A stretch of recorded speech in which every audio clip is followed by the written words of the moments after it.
Areako be reno masoandro sy reareanay raha totafasara ka tsy mifagnadigno raisiny dada ampilatanandro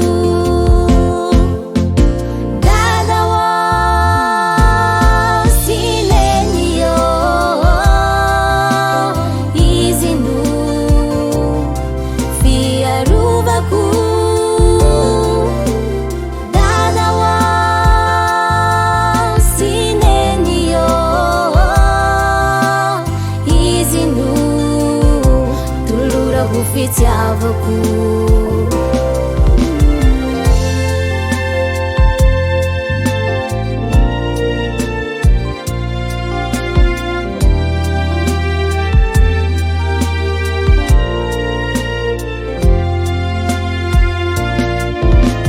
zaho sy zoko mifankatia be nareo ray mandreny mba antenegna hagnanatra raha totafasara ka dia iza ihany ko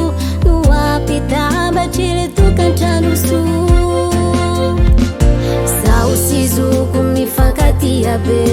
nareo ray mandreny mba antenegna hagnanatra raha totafasara ka dia iza ihany ko no ampitambatry tokantrano so